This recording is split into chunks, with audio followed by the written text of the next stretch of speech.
Levítico capítulo 13. As vestes do leproso em quem está a praga serão rasgadas, e os seus cabelos desgrenhados. Cobrirá o bigode e clamará: imundo, imundo. Versículo 45.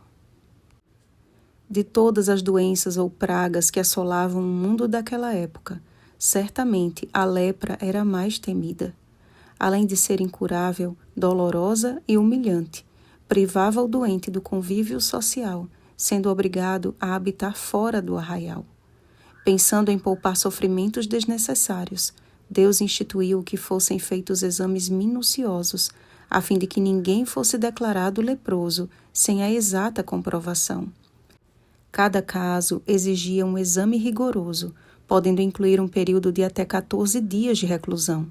Como se tratava de uma doença altamente contagiosa, a quarentena protegia a própria família do paciente de ser contaminada pela praga. Caso não fosse confirmada a lepra, o homem ou a mulher podiam retornar à sua casa e às suas atividades normais. Mas caso o sacerdote confirmasse a praga, o leproso era obrigado a submeter-se à condição vexatória de proclamar de longe a sua terrível situação. Imundo, imundo.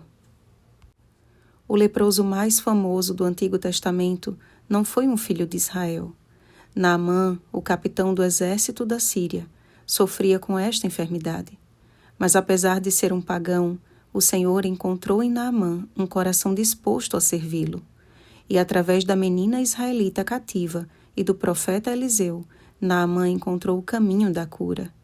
Ao invés de um confinamento de 7 dias, 7 mergulhos no Rio Jordão foram suficientes para que ele pudesse contemplar o poder de Deus através de sua pele renovada.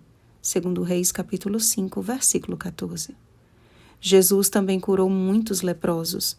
Na cura dos 10 leprosos, por exemplo, ele ordenou que fossem se apresentar ao sacerdote. Porém, ainda no caminho, eles perceberam que estavam diferentes. E ao olharem para a pele limpa como a de uma criança, tiveram a certeza da cura. Todavia, dos 10 leprosos curados, apenas um retornou para agradecer a Jesus, e este era samaritano. Lucas capítulo 17, versículo 16. Hoje a lepra ainda existe, mas a conhecemos como hanseníase, e ao contrário daquela época, existe tratamento e cura. Mas pior do que a lepra física é a lepra do pecado, amados. O salmista Davi escreveu: Eu nasci na iniquidade, e em pecado me concebeu minha mãe. Salmo 51, versículo 5. Já nascemos todos contaminados pelo pecado e inevitavelmente condenados à morte. Como a lepra, primeiramente o pecado se mostra pequeno, uma mancha apenas, que a depender de nossas escolhas pode se espalhar ou regredir. Assim como no caso de Naamã e do samaritano, Jesus tem buscado seus verdadeiros adoradores, que ainda estão fora do aprisco. Homens e mulheres que estão a definhar pela lepra do pecado e cuja condição é uma sonora declaração ao mundo: imundo, imundo! Mas que ao se depararem com Cristo Jesus, a água da vida, o purificador de pecados, não gritam mais de sua imundície, mas clamam pela cura. Jesus, Mestre, compadece-te de nós. Lucas capítulo 17, versículo 13. Os 10 leprosos reconheceram em Cristo o antídoto da purificação, o tratamento eficaz e instantâneo. Imediatamente ficaram livres da mazela que os afligia. O que antes os matava passou a ser uma vaga lembrança, e o corpo saudável, a linda e miraculosa manifestação do poder que só o Senhor possui. Essa ilustração não nos remete a uma cena que muito em breve ocorrerá? E lhes enxugará dos olhos toda a lágrima, e a morte já não existirá. Já não haverá luto, nem pranto, nem dor, porque as primeiras coisas passaram. Apocalipse capítulo 21, versículo 4. O Rei vem vindo. Ele vem para dar fim uma vez por todas à morte. Em sua morte e ressurreição, Cristo nos proveu a cura para o pecado. Todo o mal já não mais existirá, e num piscar de olhos receberemos um corpo completamente saudável e perfeito.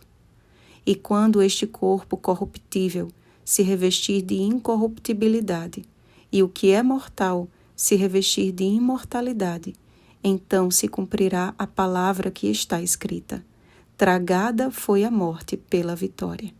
1 Coríntios capítulo 15, versículo 54.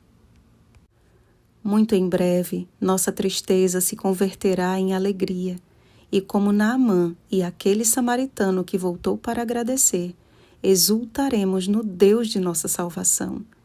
Amém. Vem, Senhor Jesus. Apocalipse capítulo 22, versículo 20. Oremos, amados. Nosso amado Deus, como almejamos a completa e eterna purificação dos nossos pecados. Mas enquanto ainda estamos aqui, purifica-nos com o lavar restaurador e renovador do Espírito Santo. Alveja e embranquece as nossas vestes no sangue do Cordeiro e concede-nos um coração sempre agradecido e consciente de que é somente pela justiça de Cristo que nossa vida é purificada e salva. Em nome de Jesus. Amém. Vigiemos e oremos. Bom dia, purificados pelo sangue de Cristo.